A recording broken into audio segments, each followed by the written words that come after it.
Depot থেকে তেল সরবরাহ কমের অজুহাতে দেশের বিভিন্ন পাম্পে জ্বালানি তেলের সংকট দেখাচ্ছেন পাম্প মালিকরা। কোথাও সংকটের অজুহাতে পাম্প বন্ধ রেখেছে কর্তৃপক্ষ, কোথাও বিক্রি হচ্ছে ডিজেল।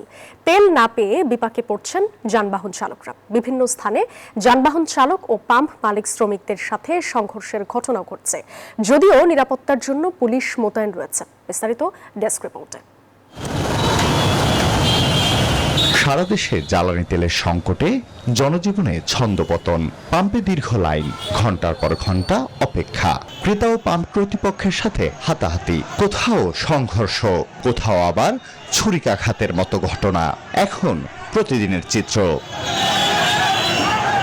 ডিপোতে তেল নেই, তাই সিরাজগঞ্জের অধিকাংশ পাম্প বন্ধ। তবে দুই একটি পাম্প থেকে ডিজেল দেয়া হচ্ছে। তেল না পেয়ে 200-র বেশি সার্ভিস ও ফিচারে লেনদেনের সব বিকাশ অ্যাপে সম্ভব। বিপাকে পড়েছেন যানবাহন চালকরা। ডিপো থেকে কম তেল সরবরাহের অজুহাত পাম্প মালিকদের। কুষ্টিয়ার বিভিন্ন পেট্রোল পাম্পে সকাল থেকেই দেখা যাচ্ছে দীর্ঘ লাইন। এদিকে জেলার পাম্প মালিকদের অভিযোগ, এক শ্রেণীর অসাধু বাইকাররা পেট্রোল সংগ্রহ করে খোলা বাজারে অতিরিক্ত দামে বিক্রি করছে। ফলে কৃত্রিম সংকট আরো প্রকট হচ্ছে। বর্তমানে আমাদের মালিকদের আবেদন একটা গাড়ি আসলে ডিমান্ড আছে, সেই ডিমান্ডটা দিবে কে? একটা গাড়ি 18,000 লিটারের গাড়ি আপনার তেল দিয়েছেন 8,000, তাহলে বলছে তেলটা না দেওয়াই ভালো।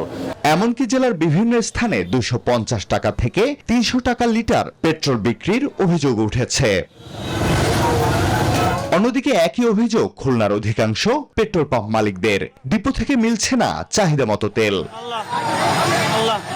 এছাড়াও বিভিন্ন স্থানে যানবাহন চালক ও পাম্প মালিক শ্রমিকদের সাথে সংঘর্ষ সহ নানা বিচ্ছিন্ন ঘটনাও ঘটেছে। নিরাপত্তায় মোতায়েন করা হয়েছে পুলিশ। Desk report, news 24।